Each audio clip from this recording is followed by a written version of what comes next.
Bonsoir tout le monde, bienvenue à vous, aux bons bergers et téléspectateurs de Graph TV. Donc aujourd'hui, nous allons poursuivre notre séminaire sur notre relation d'aide. Donc le thème, c'est en relation avec Dieu, avec l'autre et avec nous. Donc j'introduirai le moment par la prière. Donc voici. Seigneur, merci encore pour tout ce que tu nous permets de comprendre. Tu as dit, mon peuple meurt faute de connaissance, et aujourd'hui nous avons le plaisir d'être là pour pouvoir recevoir ce que tu as mis dans la bouche de ton serviteur, le frère Oao, afin que nous puissions grandir en maturité spirituelle et émotionnelle, afin que nous puissions avoir une adoration pour toi, une admiration pour les autres et une estime de nous par rapport à l'amour que tu nous portes. Merci encore de prendre la pleine possession de ce moment et de faire taire en nous toutes les agitations, toutes les choses qui ne viennent pas de toi. Merci encore. Je t'ai prié dans le nom précieux de ton Fils Jésus, celui qui est venu nous apporter la parole sur cette terre. Amen.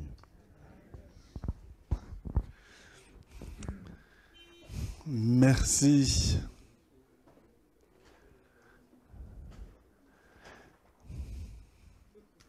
Voilà, je suis très heureux d'être là ce soir à nouveau. Et on va poursuivre notre réflexion que j'ai entamée hier. Hein. Et l'idée, c'est vraiment celle-là. Jésus est notre maître. Jésus est notre maître, celui qui s'est mis à nos genoux pour nous laver les pieds, en tout cas au travers de ce qu'il a fait aux apôtres. Et dans Jean, quand Jésus vit cette situation, vit cette scène, il me dit, voilà, vous m'appelez Seigneur et Maître, et vous avez raison, je le suis. Si donc moi, le Seigneur et le Maître, je vous lave les pieds, ben, faites de même. Continuez à avoir cette même attitude et cette même démarche, cette même culture du soin de l'autre, du respect de l'autre, de l'amour de l'autre. Et à ceci, tous reconnaîtront que vous êtes mes disciples, vraiment. Alors, hier, j'ai essayé de décrire ce qui me semble être quelques fondements importants de nos vies, au travers de 3 textes sur lesquels j'ai mis un coup de projecteur, et au travers de ces textes, montrer à quel point Dieu attendait de nous que nous développions une foi, une spiritualité cohérente. Ton Dieu, ton prochain, toi-même. Aimer Dieu, aimer l'autre, aimer soi-même. Notre foi vraiment centrée sur Jésus venu en chair, mais également la manière dont nous allions traduire cela sur le plan de nos relations les uns avec les autres, mais également sur le plan social. Qui dit aimer Dieu alors qu'il a de la haine pour son frère n'est pas sérieux, n'est pas congruent. Et mon idée hier était vraiment de poser ces fondements, donc je ne reviendrai pas sur ces fondements, j'espère que vous les avez retenus. Alors, toutes ces présentations que je fais, vous aurez les supports qui m'ont servi à construire mon discours. Et aujourd'hui, j'aimerais voir tout ce que j'ai dit hier, quelques incidences que ça pourrait avoir dans notre vie de couple. Alors aujourd'hui, je vais parler de la vie de couple, et demain, je vais parler de la personne seule et également de la famille. Hein. Mais là, on va se concentrer ce soir sur la vie de couple. Et là, au travers de mon exposé, j'aimerais juste rappeler quelques fondamentaux. Alors, je vais essayer de sortir des terrains battus. Il y a beaucoup de terres qu'on utilise dans la Bible pour parler du couple. Alors, certains vont certainement être déçus que je n'utilise pas ces textes, mais je vais en utiliser d'autres, que je vais prendre dans le Nouveau Testament, mais également dans l'Ancien Testament. Et voilà, rappeler ces rappels fondamentaux qui vont véritablement nous permettre de mettre Jésus, notre Maître, et notre Seigneur au centre de notre spiritualité, et cette spiritualité bienfaisante qui transforme notre être intérieur et quand notre être intérieur est transformé, c'est nos relations avec l'autre. Et pour introduire ça, j'aimerais lire 1 Corinthiens 13 en entier, parce que 1 Corinthiens 13 a vraiment beaucoup de choses à nous dire. Et voilà ce que dit 1 Corinthiens 13 à partir du verset 1. En effet, si je parlais les langues des hommes et même celles des anges, mais sans avoir l'amour, je ne serais rien de plus qu'une trompette claironnante ou une cymbale bruyante. Si j'avais des prophéties, si je connaissais tous les secrets, si je possédais toute la connaissance, si j'avais même toute la plénitude de la foi jusqu'à transporter des montagnes, sans l'amour, je ne serais rien. Si même je sacrifiais tous mes biens et jusqu'à ma vie pour aider les autres, au point de pouvoir m'en vanter, sans l'amour, cela ne me servirait de rien. Celui qui aime est patient. Il sait attendre. Son cœur est largement ouvert aux autres. Il est serviable, plein de bonté et de bienveillance.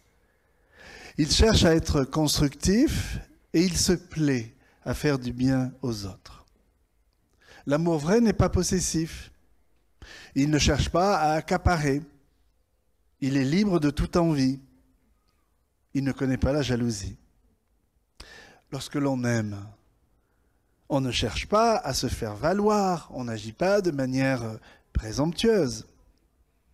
Celui qui se rengorge, qui s'étale, qui s'enfle d'orgueil, mais n'est pas inspiré par l'amour.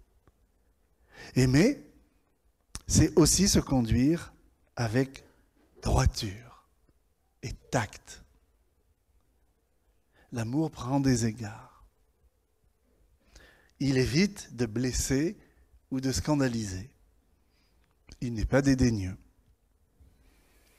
Celui qui aime ne saurait agir à la légère ou commettre des actes malhonnêtes.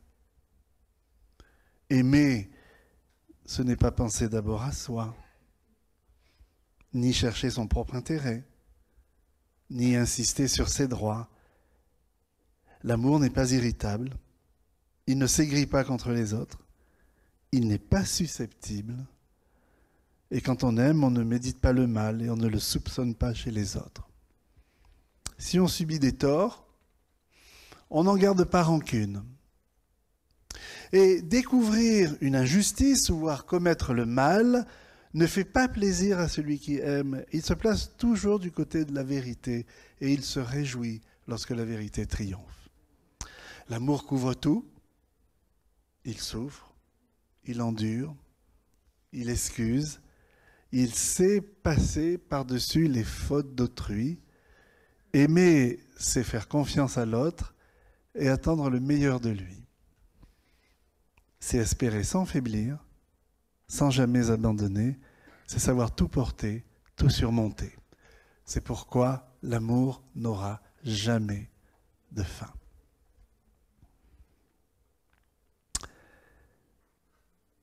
En toute occasion, donc, l'amour n'aura jamais de fin. Je reprends dans ma traduction normale. Les prophéties cesseront, les langues inconnues prendront fin, et la connaissance particulière cessera. Notre connaissance est partielle, et partielles sont nos prophéties. Mais le jour où la perfection apparaîtra, ce qui est partiel cessera. Lorsque j'étais enfant, je parlais comme un enfant, je pensais comme un enfant, je raisonnais comme un enfant. Une fois devenu homme, je me suis défait de ce qui est propre à l'enfant. Aujourd'hui, certes, nous ne voyons que d'une manière indirecte, comme dans un miroir. Alors nous verrons directement.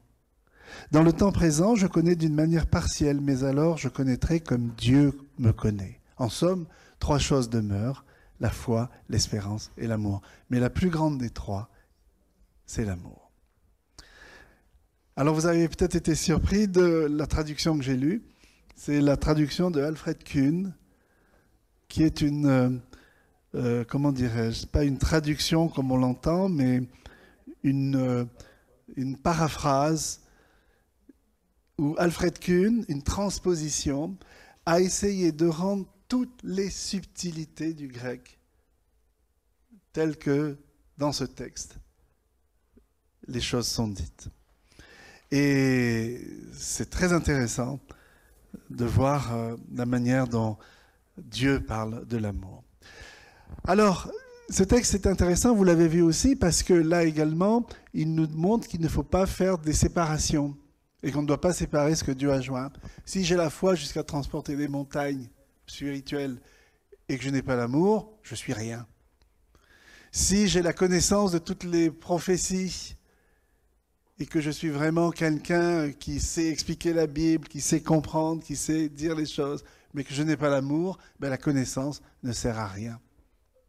Et même si je donne mon corps pour être brûlé, mais que je le fais sans amour, eh bien tout cela me sert également de rien. Vous voyez, même là, il est question de notre spiritualité que parfois nous construisons de manière séparée, désalignée, désengagée. Et quand nous faisons ça, nous prenons toujours le risque d'être incomplets. Et l'apôtre va encore plus loin quand il dit que tout cela ne me sert de rien. Donc la nécessité de construire une foi et une spiritualité qui soient totalement alignée, totalement intégrée, et où toute notre vie puisse vraiment en vivre l'impact. Alors, 1 Corinthiens 13, on pourrait dire beaucoup de choses sur 1 Corinthiens 13, mais je vais peut-être vous surprendre avec une question.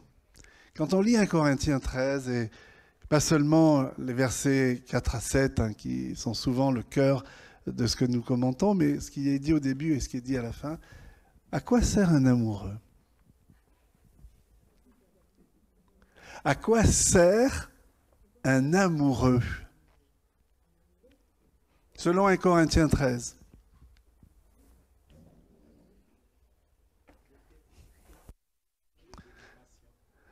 Alors on me propose à devenir patient, oui. À quoi sert un amoureux ? Alors, à quoi sert une amoureuse, hein ? C'est dans les deux sens, hein ? À rendre heureux, oui. À lui faire du bien. Oh là là, à mieux me faire connaître Dieu, parce que s'il m'aime comme ça, voilà. Pour ceux qui étaient là tout à l'heure, voilà, l'amour, c'est aussi un murmure qui vient du ciel, qui vient du monde de Dieu. Un murmure. Il faut tendre l'oreille pour l'entendre. Oui ?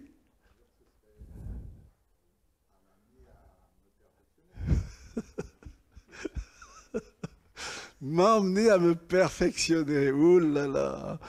Moi, j'ai pas l'impression d'être parfait depuis que je suis marié avec. Et j'ai pas l'impression que j'ai rendu Martine plus parfaite. Oui ? À donner du sens, oui. Mais quand on lit 1 Corinthiens 13, vous n'avez pas entendu des mots très intéressants ? Oui ? À combler l'autre.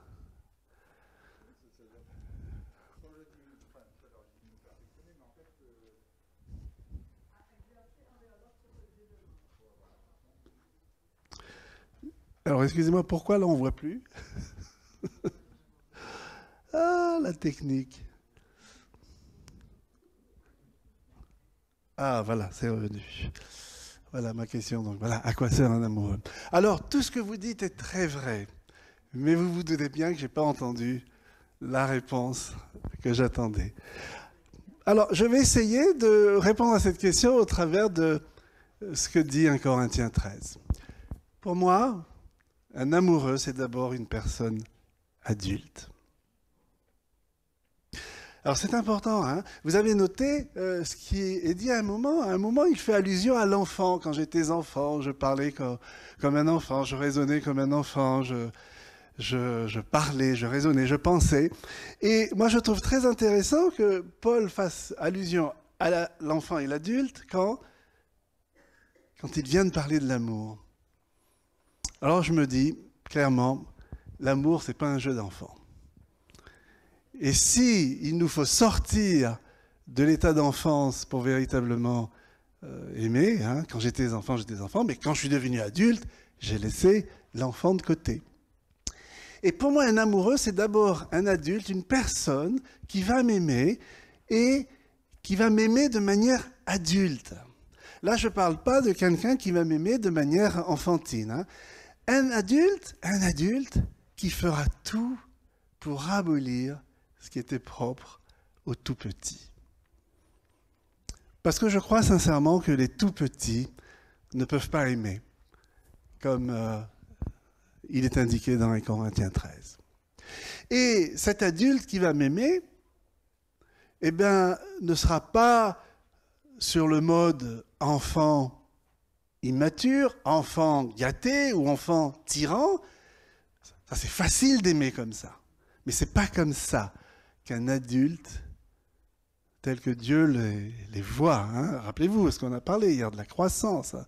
Devenir un adulte et devenir un disciple, c'est devenir quelqu'un d'adulte, bien, et qui a compris un certain nombre des choses. Voilà, lorsque je suis devenu un homme, dit Paul, hein, j'ai abandonné l'enfant. Et je vois souvent dans les couples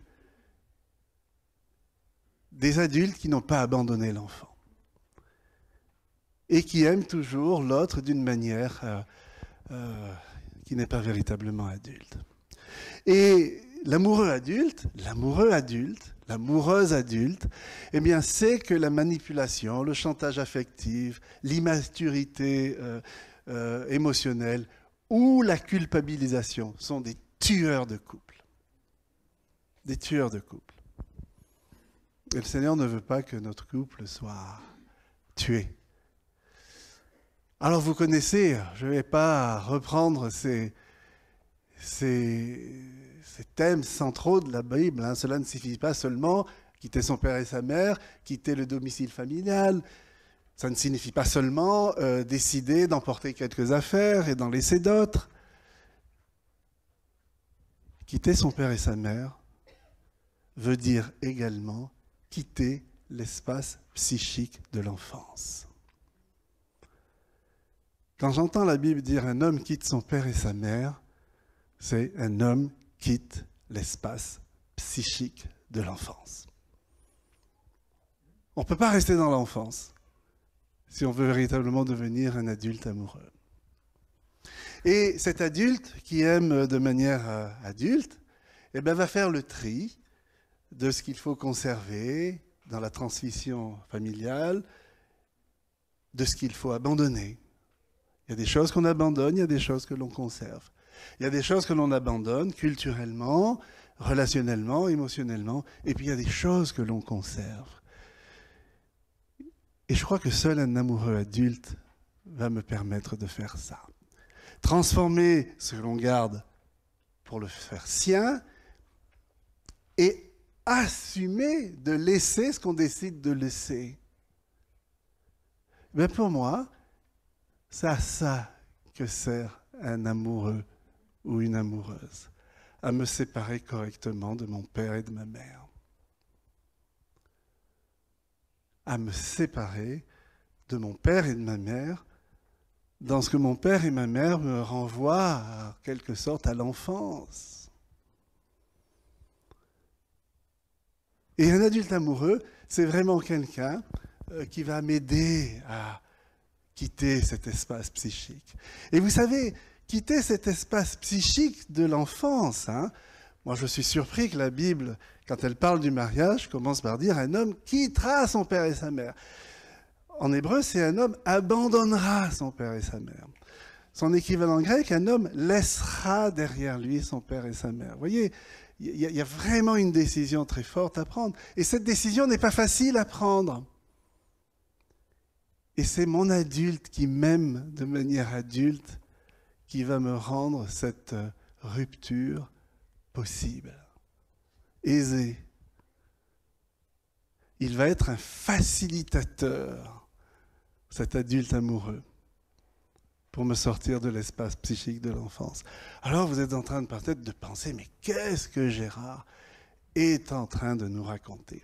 Vous savez, les parents, notre culture familiale, exerce sur nous la même attraction que cet objet qui tombe. Vous avez observé cet objet qui tombe? Regardez, Regardez cet objet qui tombe, regardez. Vous avez vu? Je refais. Pourquoi cet objet que je lâche tombe?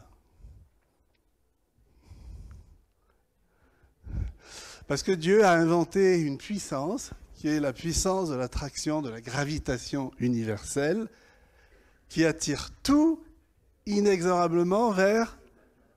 Non, pas vers le bas, ni vers le sol, mais vers quoi? Le centre de la terre. Et cette force est tellement puissante qu'un enfant va apprendre à marcher en dominant cette force qui l'attire inexorablement vers le centre. Ma famille exerce sur moi exactement cette même attraction, que je le veuille ou non, que je le choisisse ou pas, que je le décide ou pas. Et vous avez vu les astronautes qui vont dans l'espace, à un moment ils se mettent à flotter. Et vous savez pourquoi? Parce qu'ils ont pris un engin qui les a fait sortir de l'attraction terrestre. Et pour sortir de l'attraction terrestre, il faut voler, allez, 11 km/s pour s'arracher à l'attraction terrestre.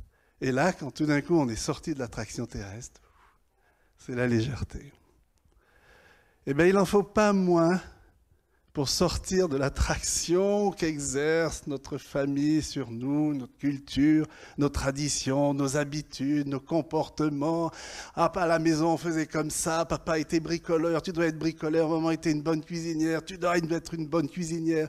Tout ce qu'on amène dans le couple avec nous, tout ce qu'on amène avec nous, c'est cette force d'attraction que notre famille exerce sur nous. Et qui va m'aider à sortir de cette force de gravitation que ma famille exerce sur moi? Un adulte amoureux. Qui va me rendre la tâche facile. Qui va me rendre la tâche aisée. Qui va me permettre vraiment de faire ça d'une manière aisée. Parce que cette rupture avec l'enfance est tellement complexe que j'ai besoin d'un amoureux pour y parvenir. Je le crois vraiment. C'est l'amour de Martine qui m'a fait sortir de l'attraction que ma famille exerçait sur moi. Parce qu'un homme quitte son père et sa mère. C'est pas moi qui le dis, c'est Dieu qui le dit. C'est une vérité spirituelle qu'on doit intégrer au nom de l'amour. C'est tellement complexe qu'il faut que quelqu'un m'aide, l'amoureux comme facilitateur pour m'aider à devenir adulte moi-même et à ne pas regretter l'enfance. Vous savez, le premier conflit que j'ai eu avec Martine, c'était 3 jours après notre mariage. Un conflit dur. Alors Martine n'aime pas toujours que je raconte ça, mais vous allez comprendre ce que je veux dire par cette attraction que la famille exerce sur nous. Et j'avais invité mon frère cadet, puis on avait acheté des petits poulets, puis je faisais cuire les petits poulets sur la braise. Et on avait invité notre frère, mon frère cadet. Je ne dirai pas son nom, parce que si un jour vous le rencontrez, que vous ne lui racontiez pas que... Et mon frère rentre dans la cour. Il me voit faire la cuisine, son visage se fige.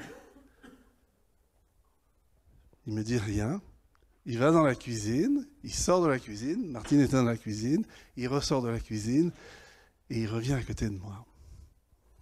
Et là il me dit, Gérard, c'est inadmissible. Qu'est-ce qui est inadmissible ? C'est inadmissible que pendant que toi, tu fais la cuisine, ta femme se prélasse dans la cuisine, au salon. C'est inadmissible. C'est à la femme de faire la cuisine, c'est pas à l'homme. Et il rajoute, tu vas te faire bouffer par ta femme. 3 jours après mon mariage, j'entends ça. Alors moi, je suis en train de me dire, mon Dieu, Patrick est en train de... Ah, ça y est, j'ai dit son nom. Il est en train de me dire ça. Donc, il est en train de dire que mon couple, c'est pas moi le maître. dans l'après-midi, tous mes frères et sœurs savent que je suis en train d'être bouffé par ma femme et qu'elle me tient par le bout du nez. Ce soir, papa et maman le savent. Et là, je vais être la risée de toute la famille. Et moi qui suis là pour améliorer la race, rappelez-vous, hein, parce que ça, c'est dans la tête, hein, je vais être la risée de toute la famille. Et au bout de quelques secondes, je m'entends dire à mon cher frère, merci, Patrick. Merci de m'avoir rappelé à l'ordre et je te remercie de ce conseil et je vais changer ça tout de suite. 3 jours après le mariage. Et là, Martine et moi, alors parce qu'à 20 ans, on était mariés, on n'est pas fini à 20 ans, très clairement. Et là, je me mets à bouder et je ne dis plus rien à Martine. Et Martine voit que j'ai changé dans mon attitude. Mais qu'est-ce que tu as, Gérard? Mais j'ai rien. Mais qu'est-ce que tu as, Gérard? Je trouve que tu as changé depuis quelques jours. Mais j'ai rien. Gérard, il y a quelque chose. Dis ce qui se passe. Et là, je prends mon courage à 2 mains. C'est pas à moi de faire la cuisine.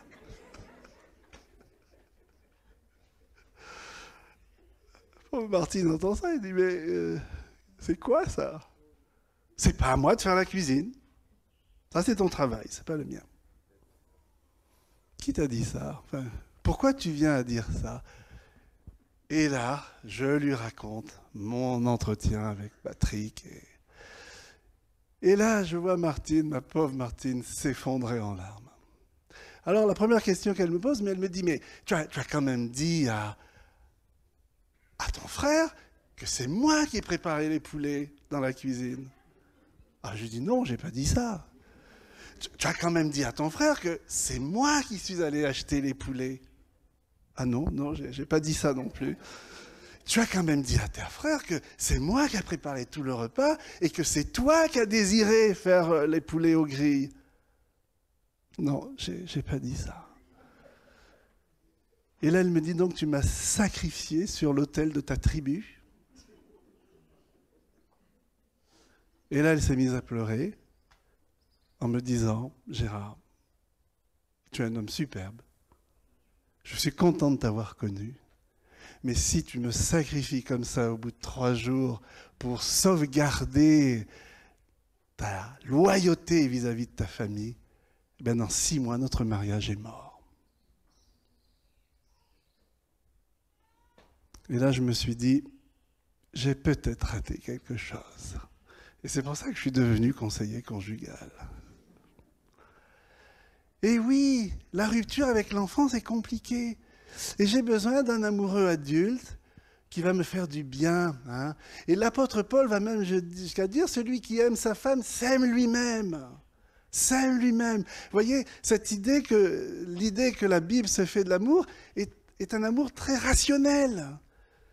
Celui qui aime sa femme, eh bien, il s'aime lui-même parce que l'amour qu'il va donner et cet amour qui va transformer ce paysage, qui va lui permettre de sortir de l'état psychique de l'enfance, parce qu'il faut qu'on sorte de l'enfance pour que nos mariages durent. Eh bien, c'est tout à son avantage. Et là, on est vraiment dans le cercle de la vertueux de la réciprocité pour le bien-être commun. La réciprocité pour le bien-être commun, ce n'est pas un cercle vicieux, c'est un cercle vertueux.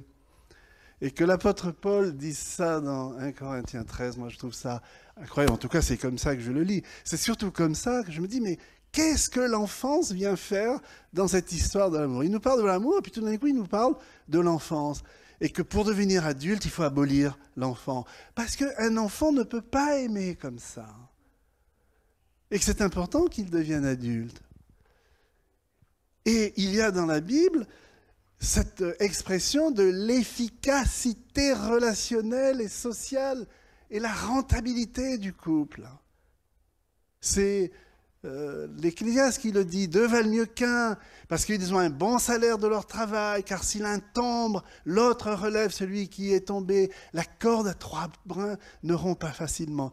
Il y a, dans l'idée que Dieu se fait du mariage, une efficacité sociale, relationnelle et personnelle. très pragmatique. On n'est pas seulement dans l'idée que le mariage, c'est tout ce qu'on a dit du mariage. Il y a une efficacité dans l'idée de Dieu qui est associée à l'idée de mariage. Et devenir adulte n'est pas un jeu d'enfant. Ça, il faut le savoir. Et aimer de manière adulte, non plus. Et moi, je dis merci à mon amoureuse, qui est là, à ma droite, là, pour son aide dans ce double apprentissage. Et si vous êtes à côté de votre amoureux ou de votre amoureuse, remerciez-le. Parce qu'il n'y a que lui qui pourra vous aider à devenir cet adulte qui sort de l'enfance. Et 1 Corinthiens 13, moi, me sidère par rapport à ça. Sortir de l'espace psychique de l'enfance. Et c'est à ça que sert le mariage. Alors, vous allez me dire, mais et les gens qui ne se marient pas alors? Ah, ça, c'est pas la question qu'il faut me poser maintenant. Demain, je parlerai des personnes seules. Et vous allez voir qu'eux aussi ont la possibilité de sortir de l'espace psychique de l'enfance. Ce ne sera pas par le mariage, mais eux aussi sont invités à faire cela. Et il faut les aider. Et la communauté peut être aussi un facilitateur pour sortir de l'espace psychique de l'enfance. Mais il nous faut véritablement sortir de cet espace-là. Alors ça, c'était le rappel 1. Alors, je suis certain que vous avez certainement des questions, mais là, le temps passe trop vite, on ne pourra pas y répondre. Je pourrais peut-être y répondre à la fin de l'exposé, ou je vous laisserai toutes ces présentations. Alors, voilà, le deuxième rappel que j'aimerais faire, c'est... Alors si j'ai toutes mes feuilles...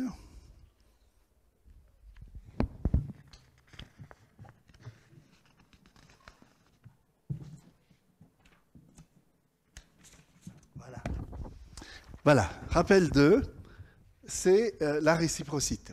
La réciprocité. Et là, ce que j'ai dit hier sur la croissance à laquelle nous sommes appelés, qui va faire de nous des adultes, on est bien dans la croissance pour devenir des adultes. Et une des particularités de l'adulte, formé par le Seigneur, qui passe de l'état de nourrisson à l'état de petit enfant à l'état d'adolescent, puis d'adolescent à l'état d'adulte, je parle là vraiment sur le plan spirituel, eh bien, un des fondements de la vie de couple, c'est la réciprocité. Et j'aimerais vous lire un patchwork que j'ai écrit et qui va vous faire comprendre ce que je veux dire par la réciprocité. Voilà, je vous donne un commandement nouveau, que vous vous aimiez l'un l'autre comme je vous ai aimé.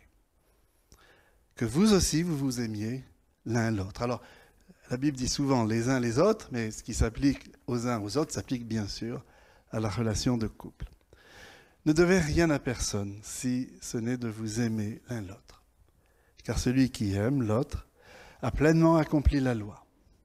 Et vous êtes vous-même instruits par Dieu de façon à aimer l'un l'autre.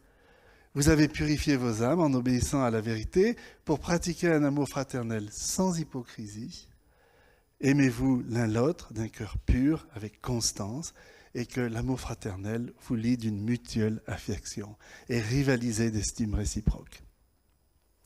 Cessons donc de nous juger l'un l'autre. Accueillez-vous donc l'un l'autre comme le Christ vous a accueilli pour la gloire de Dieu. Parce que si vous vous mordez l'un l'autre, prenez garde, vous allez aussi vous détruire l'un l'autre. Vous devez aussi vous laver les pieds l'un à l'autre, car c'est un exemple que je vous ai donné. Pratiquez l'hospitalité les uns envers les autres sans murmurer. Et tous, dans vos rapports mutuels, revêtez-vous d'humilité.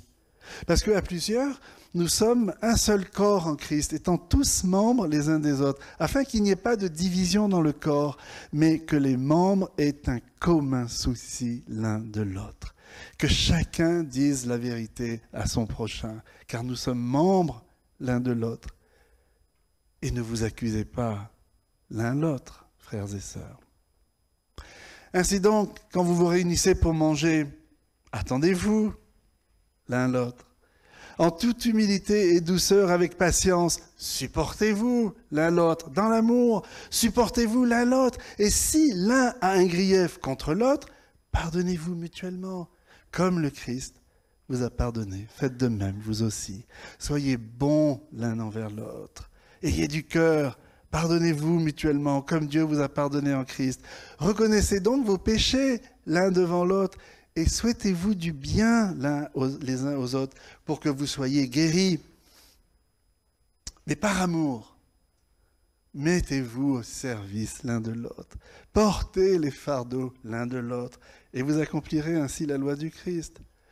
Et que la parole du Christ habite parmi vous dans toute sa richesse. Instruisez-vous et avertissez-vous l'un l'autre avec pleine sagesse. Réconfortez-vous donc l'un l'autre par cet enseignement. C'est pourquoi réconfortez-vous mutuellement, édifiez-vous l'un à l'autre comme vous le faites déjà et encouragez-vous l'un l'autre jour après jour, tant que dure la proclamation de l'aujourd'hui, afin qu'aucun d'entre vous ne s'endurcisse, trompé par le péché. Recherchons donc ce qui convient à la paix et à l'édification mutuelle. Et en ce qui vous concerne, frères et sœurs, je suis personnellement convaincu que vous êtes vous-même pleins de bonnes dispositions, comblés d'une parfaite connaissance et capables de vous avertir mutuellement. Et mettez-vous chacun, selon le don qu'il a reçu, au service l'un de l'autre, comme de bons administrateurs de la grâce de Dieu variant ses effets. Et puis, quand vous quitterez ce lieu ou quand vous serez ensemble, saluez-vous l'un l'autre d'un saint baiser. Vous savez combien de fois l'expression l'un l'autre, réciproquement, mutuellement, est citée dans le Nouveau Testament? 137 fois. 137 fois. Alors, qu'est-ce que ça veut dire l'un l'autre?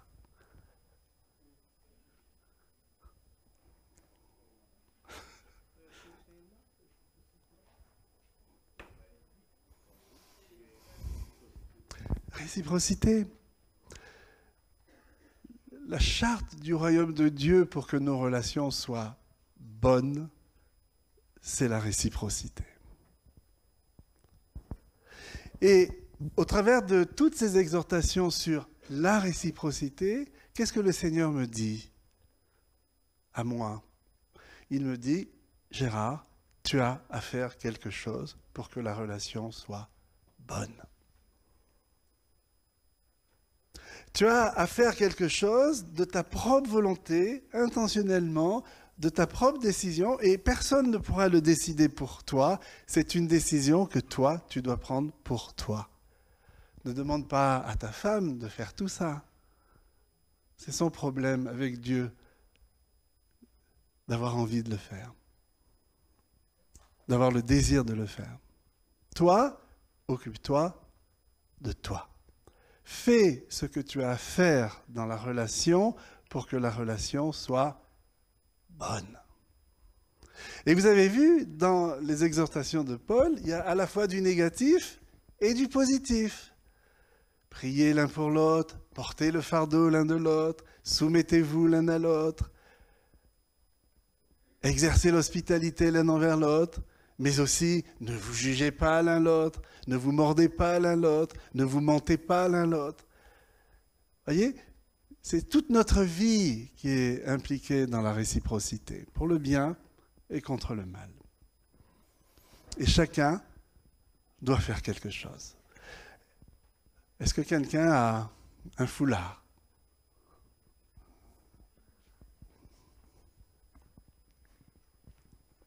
Est-ce qu'un couple peut venir devant moi sur scène? Allez! Wilfried. Hop. Voilà, tu tiens un bout de l'écharpe. Voilà. Voilà, ce que j'essaye de dire sur l'un l'autre, c'est ça. Alors ça, c'est la relation. Et la relation telle qu'elle est définie dans l'Évangile, avec toutes ces exhortations que nous sommes invités à faire. Et Valérie est responsable de son bout de relation. Et Wilfried est responsable de son bout. Wilfried ne peut rien faire pour que Valérie tienne mieux, et Valérie ne peut rien faire pour que Wilfried tienne bien. C'est sa responsabilité de tenir. Et chacun est responsable d'un bout de la relation. Et c'est ça qui rend les choses possibles dans la vie de couple, selon le désir et le rêve que Dieu a pour nos vies de couple. Alors essayons d'imaginer Valérie qui vient vers moi, là. Et là, mais parce que dans la vie, on bouge. Hein? On bouge, hein? Et puis toi, tu vas bouger aussi. Et oh là, ça se tend, hein? Ça se tend. C'est-à-dire, comme Sandrine nous l'a dit, la vie, et Martine également, est une succession d'événements où il faut s'adapter, où il faut comprendre ce que fait l'autre, ce que vit l'autre, dans quel état est l'autre, dans quelle situation personnelle il est dans la situation présente. Vous voyez? Et cette écharpe restera bien solidement ancrée dans la main des deux, qu'à la seule condition que chacun tienne son bout. Wilfried, lâche ton bout. Alors voilà, parfois il y a des couples qui viennent nous voir comme ça. Et lâche ton bout. Et puis il y a des couples parfois qui viennent nous voir comme ça. Il n'y a plus de réciprocité, il n'y a plus de relation, il n'y a plus de désir d'être vraiment cet adulte amoureux qui va nous faire sortir de l'espace psychique de l'enfance et qui va nous permettre de réaliser tout ce que Dieu désire dans notre vie de relation.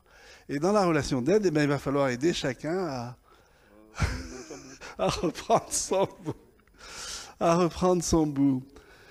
Et voilà, la vie de couple, c'est vraiment ça. On a une relation qui est là et on est chacun responsable pour que cette relation soit bonne. Et ça, c'est le désir de Dieu. Et si dans mon couple, je suis seul à aimer, si je suis seul à pardonner, si je suis seul à prier pour l'autre, si je suis seul à supporter, qu'est-ce qui va se passer? Et alors, qu'est-ce qui se passe quand on est fatigué? Et oui, parce que quand il n'y a plus de réciprocité et que chacun ne se sent pas concerné par la relation, c'est l'usure de la relation. C'est fatigant d'être dans une situation où il n'y a plus que moi qui fais un effort. Et c'est pour ça que le Seigneur a inventé la réciprocité. Et pour moi, la réciprocité qui est le cœur de nos relations. Et si chacun ne se sent pas responsable de son bout de relation, il n'y a pas de relation possible. Et après, dans le conseil conjugal, dans la relation d'aide, on va aider. Alors ça, c'est pour ceux qui font la formation. Donc si vous venez à la formation, on va vous apprendre comment redonner envie à l'un ou à l'autre de prendre son bout de relation. Mais c'est fondamental de pouvoir le faire. Merci, vous avez été vraiment des acteurs formidables. Voilà, ça c'est le deuxième rappel fondamental pour expliquer comment dans la croissance que Dieu veut nous faire pour que nous devenions des adultes alignés sur le plan relationnel, émotionnel et spirituel, nous puissions construire notre vie. Et puis il y a un troisième rappel. Alors là, pour ceux qui étaient là tout à l'heure, vous allez réentendre peut-être des choses que vous avez entendues. Voilà, séduire. Alors, j'ai réalisé, Sandrine, que dans nos milieux chrétiens, on était fâchés avec le mot séduire. Parce que le mot séduire évoque quoi? Le jardin d'Éden. Et voilà, ça fait partie des mots pris en otage par nos représentations et qui tout d'un coup deviennent compliquées.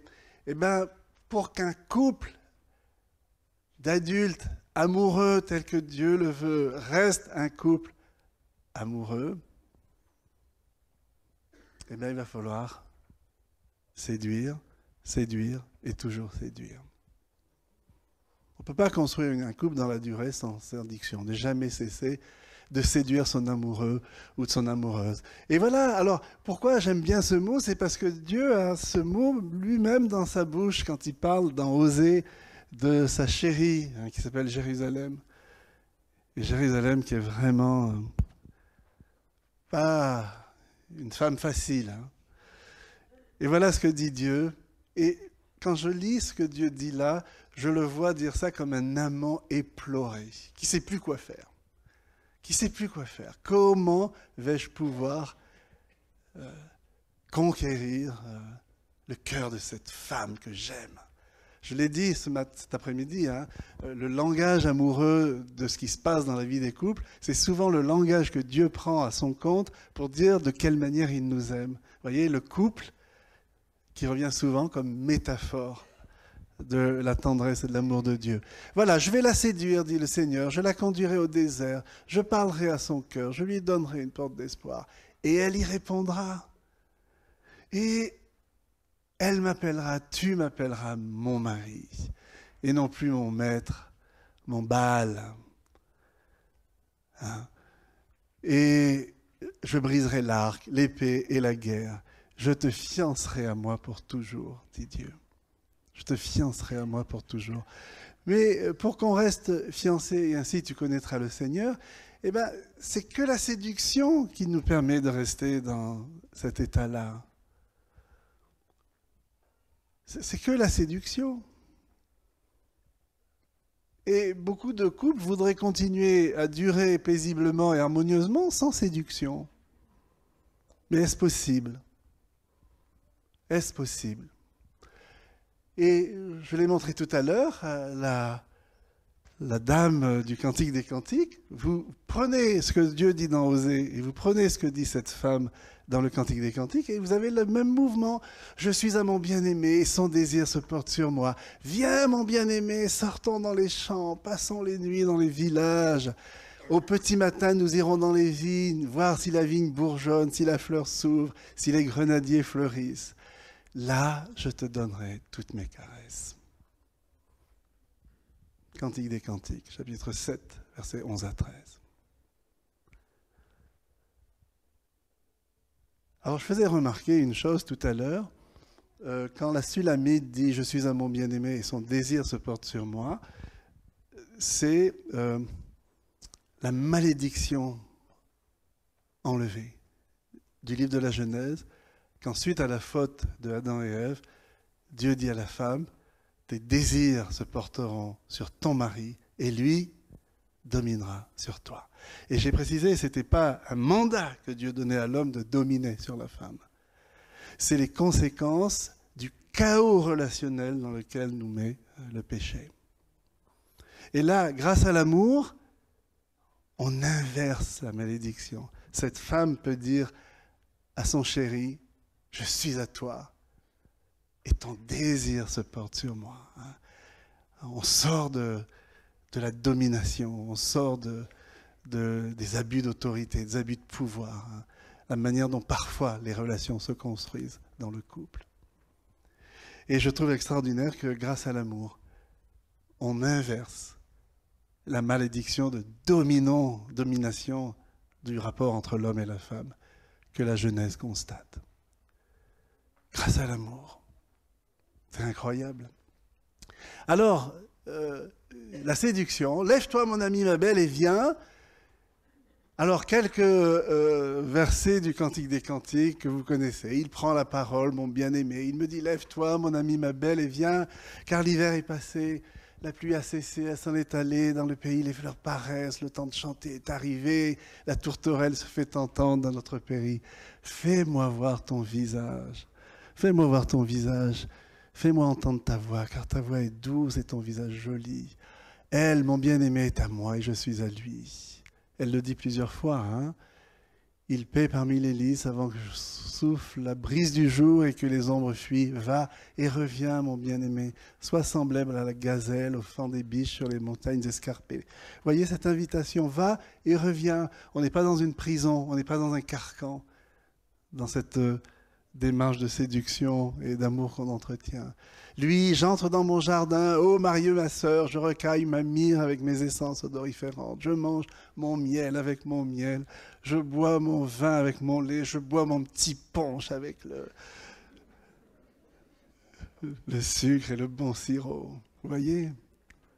C'est incroyable. Elle, viens mon bien-aimé, sortons dans les champs, passons les nuits dans les villages. Au petit matin, nous irons dans les vignes, voir si la vigne bourgeonne, si la fleur s'ouvre, si les grenadiers fleurissent. Là, je te donnerai mes caresses. Lève-toi, mon ami, ma belle, et viens. Alors moi, quand je lis des choses pareilles, je me pose une question. À l'image de Dieu, est-ce que dans nos relations de couple, nous avons notre désert, où on emmène son chéri et sa chérie pour n'être qu'avec lui? Sandrine l'a dit tout à l'heure. Est-ce que nous avons notre jardin? Est-ce que nous avons un champ où nous allons aller avec l'autre pour le séduire et le regarder différemment? Parce qu'il y a beaucoup de contraintes quand même dans la vie de tous les jours. Est-ce que nous avons un lieu où nous pouvons nous retirer régulièrement? Je me rappelle d'une femme qui disait, tu sais Gérard, quand Gérard, c'est un autre Gérard, voulait me séduire avant qu'on se marie, il était toujours tiré sur son 31, rasé de près, costume 3 pièces. Alors dans son désir de séduire, il fallait être en costume 3 pièces, les dents bien lavées, les cheveux coiffés, etc. Et puis maintenant qu'on est mariés, je fais partie des meubles. Il peut passer un week-end entier en pyjama, sans se laver. Il veut m'embrasser avec la mauvaise haleine du matin. Il ne me séduit plus. Mais comment la relation peut durer si on ne se séduit plus? L'importance d'avoir un lieu où nous pouvons nous retirer régulièrement pour aller se regarder, se caresser différemment, prendre du temps. Vous savez, quand on a élevé 7 enfants avec Martine, 5 enfants qu'on a fait, 2 enfants qu'on a reçus tout fait, qu'on a accueillis. Et Martine et moi, à l'époque où on avait 7 enfants à la maison, dont 5 ados, compliqués, mais gentils, hein, mais compliqués quand même, et bien on partait tous les 2-3 mois, pendant 2 jours, 3 jours, 4 jours, 1 semaine parfois. On confiait nos enfants à tout le réseau d'amis qu'on avait. Et parfois, on prenait les enfants de notre réseau d'amis. Hein, et on rentrait dans la voiture, on montait dans la voiture, on allait au bout du chemin, et puis on disait, on tourne à gauche ou à droite? Et cette fois-ci, on tourne à droite, et puis on partait. On partait dans les champs, dans la forêt, sur la plage. Trouver notre lieu pour continuer à nous séduire. Parce que dans la vie normale, c'est pas toujours facile de rester dans une culture de séduction. Et on voudrait que nos mariages durent sans séduction. Impossible. Lève-toi, viens, fais-moi voir ton visage, fais-moi entendre ta voix, sortons, passons, allons. Vous voyez, dans ce couple du Cantique des Cantiques, il y a vraiment du mouvement. Il y a vraiment du mouvement et c'est pour le bien du couple que les choses se passent. Et la question est, nous,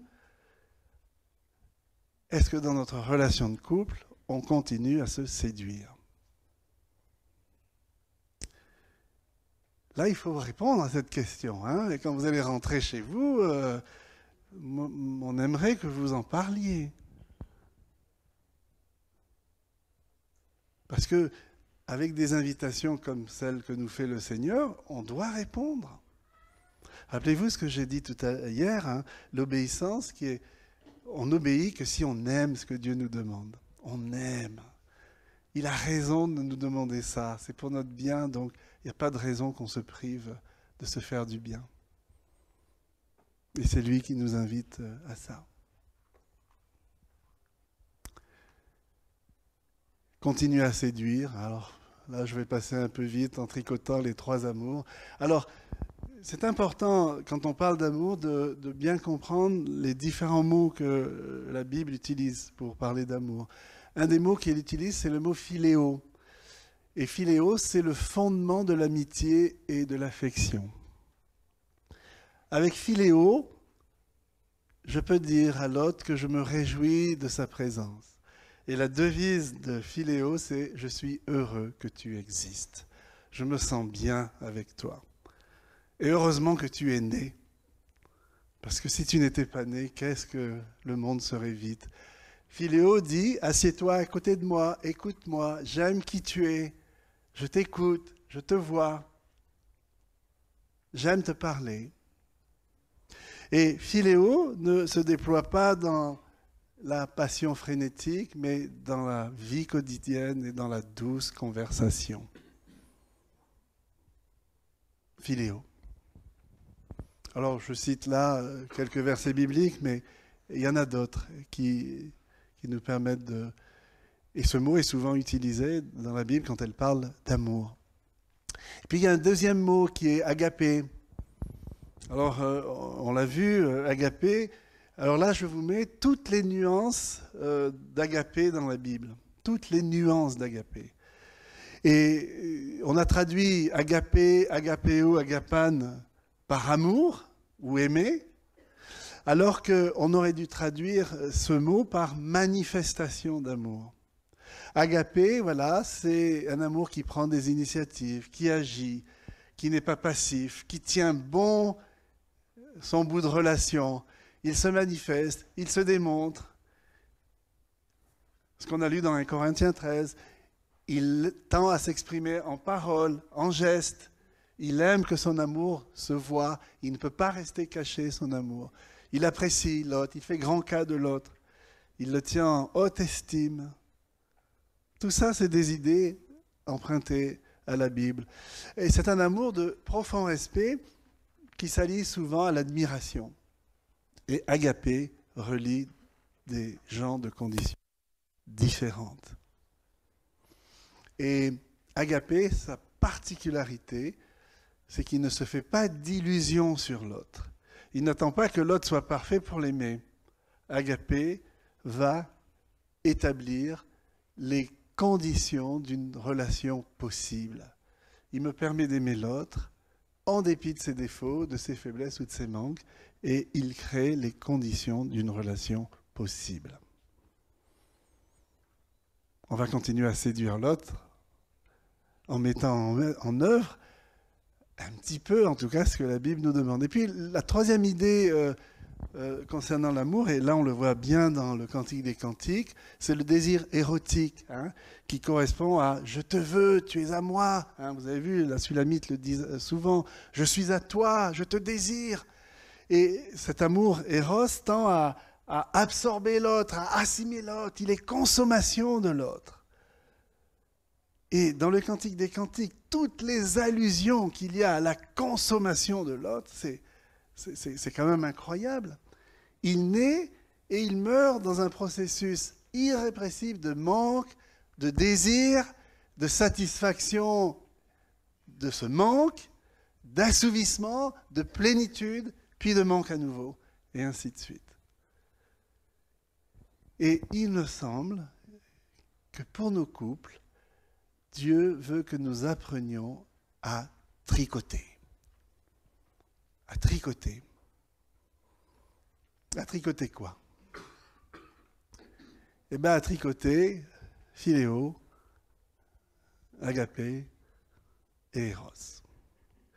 Et quand on tricote ces 3 aspects de l'amour, intentionnellement, volontairement, eh bien, on cueille de beaux fruits, le plaisir partagé, on cueille la complicité, on cueille la sécurité, on cueille la capacité de se lancer dans des projets, on cueille une spiritualité de couple adaptée qui nous maintient dans un rapport de créature l'un avec l'autre, hein, et nous garde de l'idolâtrie et nous lie à Jésus-Christ qui est la source de la vie, la source du pardon. Et ça, c'est si on tricote bien. Et si on a envie de tricoter, hein. On cueille de beaux fruits et on désire l'autre en toute simplicité. Je ne vais pas reprendre tous les versets du Cantique des Cantiques, on en a déjà lu pas mal, mais voilà, on désire l'autre en toute simplicité avec cet amour tricoté. Et Dieu vraiment prend plaisir à ça. Qu'est-ce qu'on fait encore? On devient fort et solide, comme un pack de rugby. Si je devais refaire ma vie, je ferais du rugby. Alors je vais peut-être vous choquer, je trouve que c'est certainement le sport qui illustre le mieux la foi chrétienne. Alors je vous dirai un jour pourquoi, mais vraiment, quand on voit un pack de rugby qui sont vraiment collés l'un à l'autre, enlacés, il est vraiment fort et solide. On devient fort et solide comme une corde tressée, hein, comme des fils tissés. Hein. Et quand dans notre relation, on a mis ensemble ces trois choses, eh bien, il se passe des choses. Il se passe vraiment de belles choses. Et puis, quand on tresse les trois amours, on est réaliste. On sait que l'autre sera encore pénible et insupportable. Parfois. Je sais que je serai encore pénible et insupportable. Parfois. Il ne faut pas que ça soit trop longtemps, mais parfois. On sait que la corde à trois fils ne rompt pas vite, mais elle peut se rompre. Et on est réaliste. On sait que la vie à deux, c'est pas un monde de bisounours. Et on est tellement conscient de ça qu'on est disposé véritablement à, et là je reviens à tout ce que j'ai dit sur la spiritualité, eh bien, à savoir qui est le maître. Hein. Et il me semble que notre vie de couple va véritablement se construire solidement si on fait tout, mais vraiment absolument tout, radicalement tout, pour soumettre ma vie à Jésus-Christ, le maître doux et humble de cœur. Je suis doux et humble de cœur, dit Jésus, car lui seul, s'il est doux et humble de cœur, peut me rendre plus humain. Doux et humble de cœur. On sait qui est le maître. Vous savez, un jour, dans un pays, j'ai mis mon transparent comme ça, on sait qui est le maître, et j'ai vu des hommes se gonfler d'orgueil et de plaisir, parce qu'ils s'imaginaient que j'allais dire que le maître, c'était l'homme. Et quand tout d'un coup, ils ont vu mon transparent défiler, je les ai vus perdre leur superbe. C'est pas nous les maîtres. On sait qui est le maître. Voilà, je voudrais terminer avec ce dernier appel. Dans cet amour adulte qu'on a décidé véritablement, intentionnellement, de mettre en œuvre. Avec Jésus, doux et humble de cœur, qui est vraiment notre source, celui vers lequel on vient aussi souvent que possible. Celui qui a décidé, comme on le verra dans Jean 14, à faire en nous sa demeure. Eh bien, on est obligé d'apprendre à communiquer. Sans communication, il n'y a pas moyen de véritablement avancer dans la vie de couple.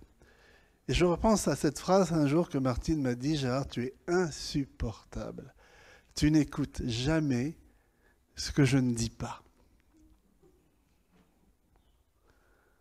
Et là, je peux vous assurer que c'est souvent notre problème de couple, où on voudrait que l'autre nous comprenne tout le temps, et où on ne fait pas grand-chose véritablement pour se faire comprendre.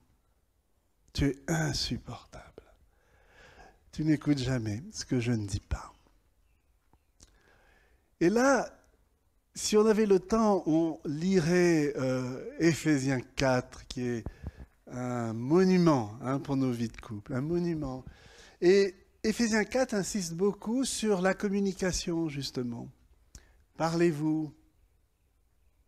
C'est la première invitation qui nous est faite. Ne vous mentez pas, mettez-vous en colère et en même temps ne péchez pas, qu'il ne sorte de votre bouche aucune parole malsaine. Littéralement, qu'il ne sorte de votre bouche aucune parole pourrie, mais plutôt une bonne parole, constructive et gracieuse. N'attristez pas le Saint-Esprit. Traitez l'amertume, l'animosité, la colère, les clameurs, la calomnie, la malfaisance, afin de ne pas être maltraités par elle. Autrement dit, vidons les chambres sombres de notre cœur, ne laissons rien dans les méandres cachés et plissés de notre cœur. Très souvent, on enfouit et on ne parle pas. On enfouit vraiment profondément ce qui mériterait d'être dit, d'être communiqué, d'être parlé. Alors, on ne va pas développer ça complètement, mais j'aimerais quand même relever ces deux exhortations de Paul dans Éphésiens. Entre vous, pas de paroles pourries, mais des paroles gracieuses. Alors, Paul s'adresse à des chrétiens. Vous allez me dire, mais est-ce que les chrétiens sont capables de dire des paroles pourries? Mais bien sûr que oui. Si Paul exhorte des chrétiens à ne pas dire des paroles pourries, c'est que c'est un risque que nous disions des paroles pourries. Alors, c'est quoi des paroles pourries? J'en ai relevé 5. Les paroles dures qu'on dit à l'autre. Alors, c'est quoi une parole dure? Elle consiste à parler sur l'autre plutôt que à l'autre. Alors, voilà des exemples de paroles dures. Tu devrais faire ça. Il faut que, tu dois, fais ce que je te dis. Tu as tort, j'ai raison. Tu dois absolument penser comme moi et ce n'est pas négociable. Tu dois faire comme je dis. Je sais mieux que toi. Je suis plus intelligent que toi. Et toutes ces phrases, je ne les ai pas inventées. Ça, ce sont des paroles pourries qui ne font pas vraiment avancer la relation. On regarde l'autre comme un enfant et on se voit comme un maître ou comme un parent qui domine. N'oubliez pas ce que je vous ai dit sur le fait de sortir de l'enfance et de devenir un adulte amoureux qui va aider l'autre à sortir de l'espace psychique de l'enfance. Parole dure. Parole de dévalorisation. Tu es bête ou quoi? Espèce d'idiote, espèce d'idiot. Mais tu as vu l'allure que tu as? Que tu es stupide. J'ai étudié plus que toi. Je gagne plus que toi. Tu n'es qu'un frigidaire. Ça, c'est un homme qui dit ça à sa femme, qui se refuse à lui sexuellement. Alors ça encourage vraiment une femme à donner de l'intimité. Tu n'es qu'un frigidaire. Et elle répond, tu n'es qu'un impuissant.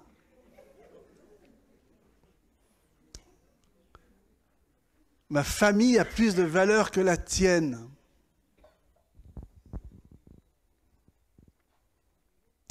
Dévaloriser l'autre, ce n'est pas l'accepter ou le reconnaître tel qu'il est, lorsque son apparence, ses gestes, ses choix ou ses décisions nous dérangent ou nous inquiètent.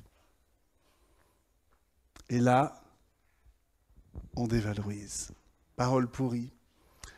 Parole pourrie, le rejet de ce que l'autre ressent. Je me sens malade, et l'autre répond, mais tu ne peux quand même pas te sentir malade pour si peu de fièvre. Ou l'autre dit, j'ai peur, et l'autre répond, mais tu ne dois pas avoir peur comme une enfant. Regarde-moi et fais comme moi. Moi, j'ai jamais peur. Ou l'un dit, je ne sais que penser de cette situation, et l'autre répond, c'est pourtant clair. Réfléchis un peu.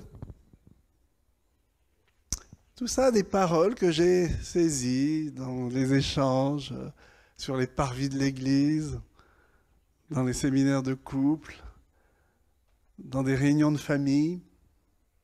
Ces messages signifient ce que tu dois ressentir. Moi, je le sais mieux que toi.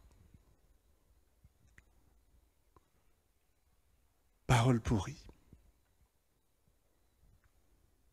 L'autre n'est pas reconnu dans ce qu'il éprouve. Et on voudrait construire quelque chose de solide avec lui. Le chantage.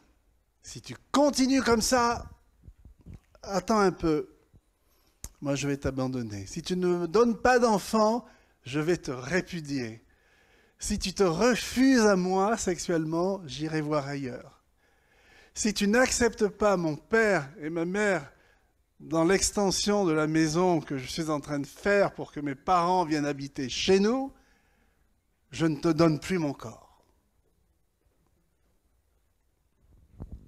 Alors, c'est quoi les paroles de chantage?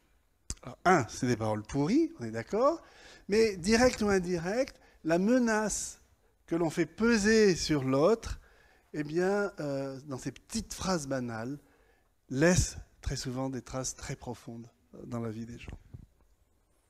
Et ne crée pas un climat paisible. Elle annonce des risques à venir et elle renforce les blocages de celui qui l'a subi. Parole pourrie. Et puis là, vraiment, le summum des paroles pourries, la culpabilisation. Après tout ce que j'ai fait pour toi. Après tout ce que j'ai fait pour toi. Ou maman, quand on était jeunes mariés, qui nous disait « Gérard et Martine, vous venez manger à la maison dimanche ?» Je dis « Mais maman, on est déjà venu manger chez toi dimanche. » Et là, ma mère baissait les épaules comme ça et disait « Gérard, tu me fais bien de la peine. » Et je savais que quand tu maries avec Martine, que tu oublierais ta vieille mère. Et là, je répondais « D'accord, maman. Je viens manger dimanche chez toi. » Parce que communiquer en culpabilisant, c'est redoutablement efficace. Hein. Mais ce sont des paroles pourries. Je te frappe parce que tu le mérites. Et là, je ne parle pas d'un parent qui parle à un enfant, je parle d'un adulte qui parle à un autre adulte. Si tu avais d'aussi beaux seins que ma sœur, parole pourrie. J'aurais dû me marier avec Pierrette comme mon père me l'avait conseillé. Parole pourrie.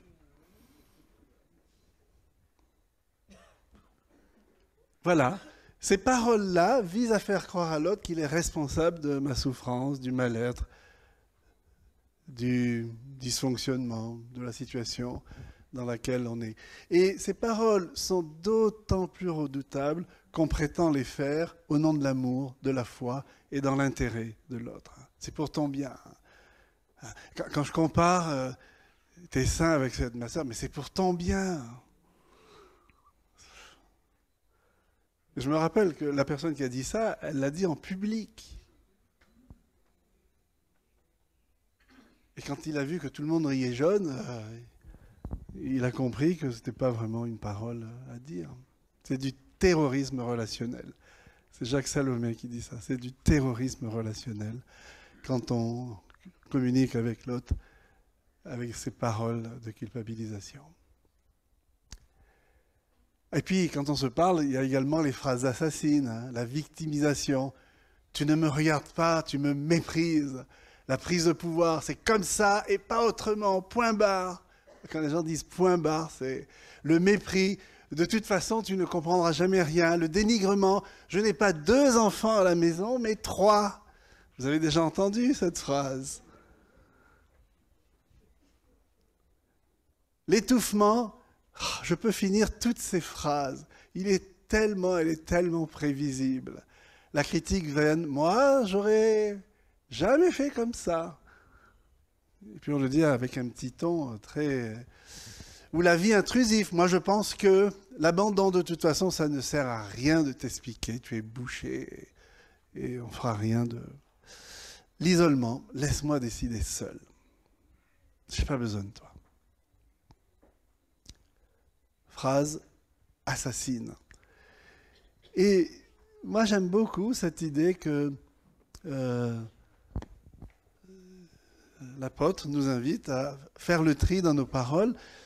Moi, je sais les paroles pourries que je peux dire à Martine dès le matin pour lui gâcher sa journée. Je sais. Facile, hein? Mais je sais également les paroles gracieuses que je peux dire, comme Paul dit dans Éphésiens, qui vont construire, édifier, faire du bien. Et on a le choix entre les paroles pourries et les paroles gracieuses. Aussi simple que cela. Alors, ce n'est pas toujours aussi évident et on n'aime pas dire des paroles pourries, mais voilà. Alors, pour finir sur ce thème de la communication, la condition sine qua non pour bien se parler, eh bien, c'est de se réconcilier avec ses émotions et ses sentiments. Alors là, c'est un thème récurrent dans la formation où on invite vraiment à apprendre aux gens, on demande aux gens, on les incite, on les invite à refaire de leurs émotions leurs amis et leurs alliés. Parce que dans la formation qu'on fait, un postulat de base, être créé à l'image de Dieu, c'est être un être émotionnel. Le fait que j'éprouve des émotions est une marque de l'image de Dieu en moi. Et quand je ne tiens plus compte des émotions, ou que je n'apprends plus à comprendre les émotions et les sentiments, eh bien, je me prive d'un aspect essentiel de l'image de Dieu en moi. Vous voyez ? Donc, il faut se réconcilier avec ces émotions. Et beaucoup de personnes ne pensent pas avoir la permission de reconnaître leurs sentiments, de les nommer, de les exprimer ouvertement, de les identifier, de les décrypter, de les décoder pour pouvoir les dire. Dieu nous a donné des émotions pour que nous apprenions à les partager, à les dire. Alors j'avance un peu. Et vous avez remarqué, qu'est-ce qui se passe quand vos besoins ou vos désirs sont satisfaits? Comment vous vous sentez? Comment vous vous sentez? Là maintenant, comment vous vous sentez maintenant? Fatigué? Intéressé? Ah! Voilà, quand je me sens bien, quand mes désirs et mes besoins sont satisfaits, je me sens amusé, apaisé, attendri, béat, bouleversé, calme, de bonne humeur, délivré, détendu, ébahi. On partage, vous et moi, le français.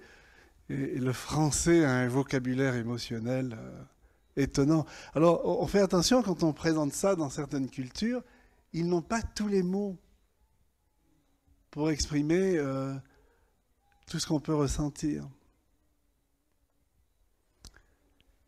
Et puis, quand vos besoins ou vos désirs ne sont pas satisfaits, comment vous vous sentez? Mal, mais vous pouvez aussi dire abasourdi, abattu, affligé, agacé, agité. Vous avez vu, c'est par ordre alphabétique, on en est juste déstabilisé, écœuré, effaré, effrayé, stupéfait, désolé, déconcerté, chagriné, confus.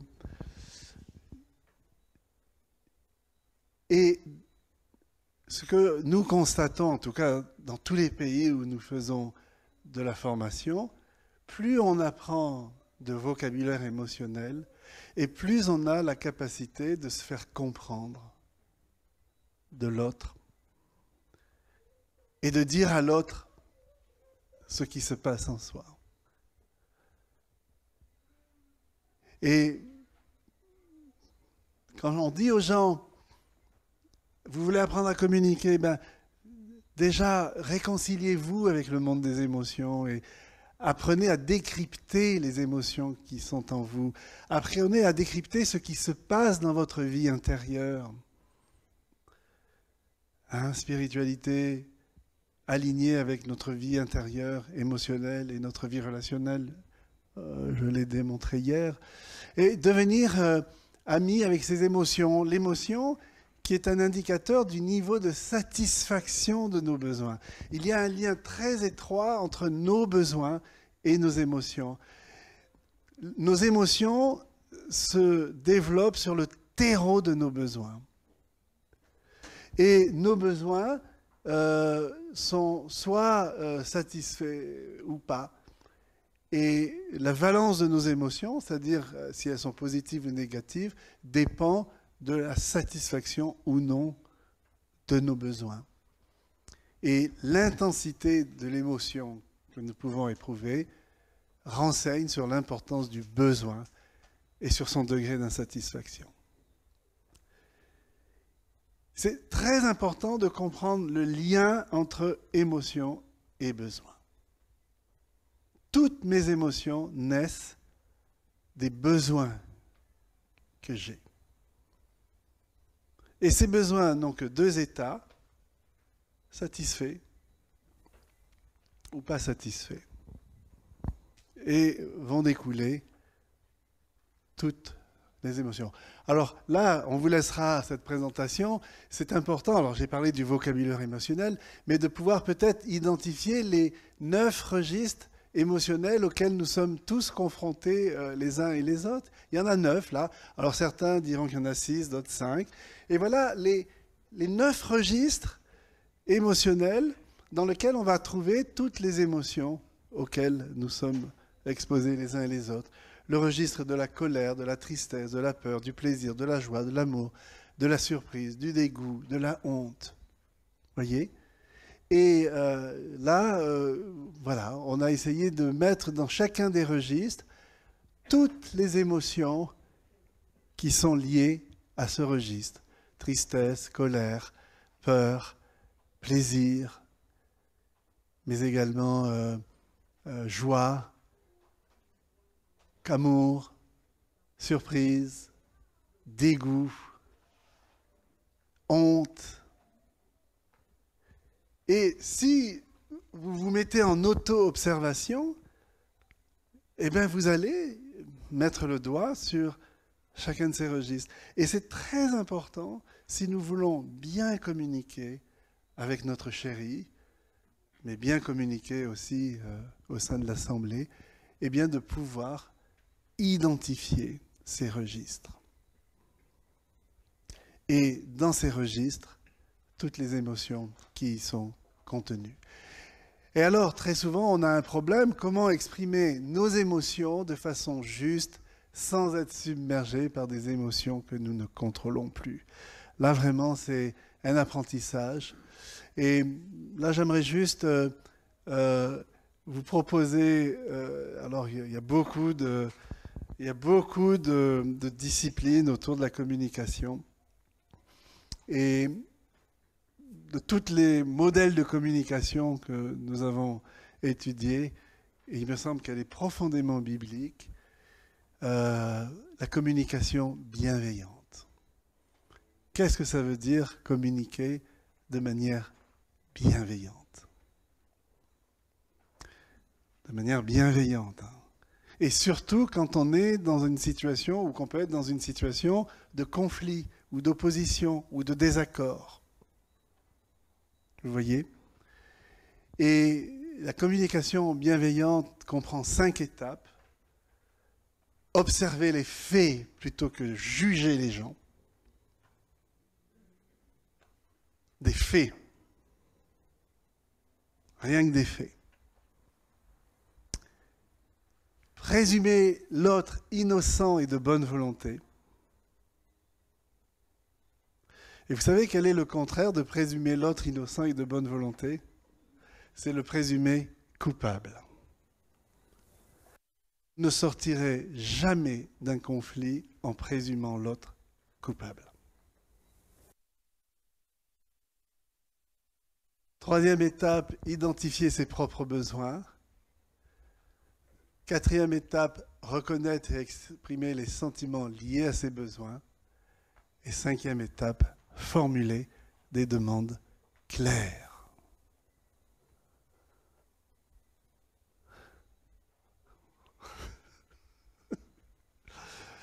Alors, c'est dommage qu'on n'ait pas le temps, mais habituellement, on illustre ces 5 étapes dans une petite scénette qui permet de bien identifier chacune de ces étapes. Mais sans scénette, pour moi, le point certainement le plus important, c'est celui-là.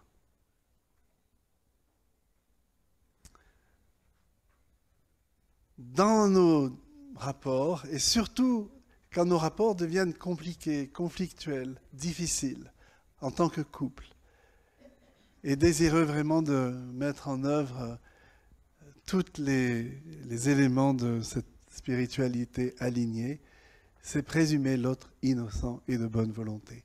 Et pourquoi je considère que c'est la clé? Parce que bibliquement, il me semble que c'est ce qui nous est demandé. Alors, présumer innocent l'autre, ça veut dire quoi? C'est regarder l'autre comme un humain faillible. Et je vous mets les références à côté. C'est briser la chaîne sans fin et stérile de la violence et de la vengeance. C'est créer les conditions d'un changement radical. C'est ne pas chercher son propre intérêt, ne pas s'irriter, ne pas faire un compte du mal. Je peux ne pas faire un compte du mal si je ne présume pas l'autre coupable et de mauvaise volonté. Si je le présume coupable, je serai dans la logique comptable de faire un compte du mal. C'est accepter de ne pas juger, Matthieu 7. C'est regarder l'autre comme quelqu'un de pardonnable, Colossiens 3. Ce n'est pas appeler bien ce qui est mal et mal ce qui est bien, mais c'est ne rendre à personne le mal pour le mal. Si dans notre communication, il n'y a pas cette démarche-là, eh bien, ça restera compliqué. Et c'est être vainqueur du mal par le bien. C'est oser dire les choses. Si ton frère a péché, va et reprends-le. Si ton mari t'a fait mal, si ta femme est blessante dans ce qu'elle dit, ce qu'elle fait, va et va gagner ta femme, va gagner ton mari. Par une communication claire, directe, simple. C'est oser dire les choses. C'est choisir la douceur et la compréhension plutôt que les paroles pourries. Galates 6.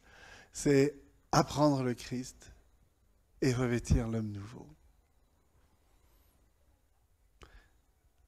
Voilà ce que veut dire présumer l'autre innocent et de bonne volonté. Alors quand je dis présumer l'autre innocent et de bonne volonté, ça ne veut pas dire qu'il n'a pas une responsabilité dans la situation. Mais le présumer innocent va me permettre de rentrer dans une démarche totalement différente vis-à-vis de lui.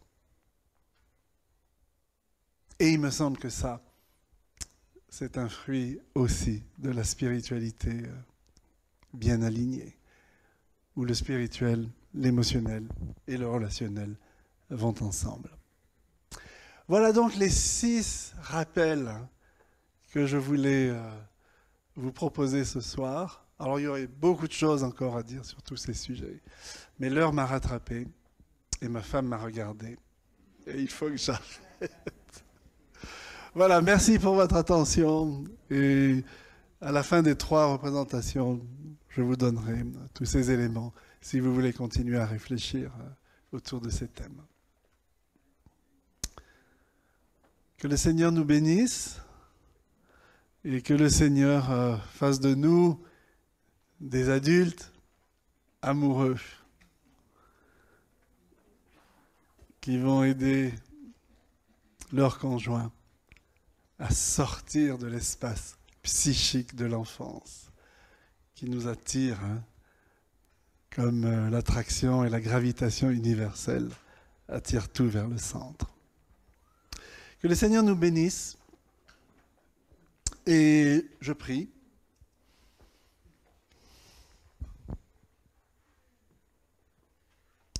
Seigneur, merci pour l'attention de mes frères et de mes sœurs et j'espère ne pas avoir fatigué les uns et les autres avec un exposé aussi long.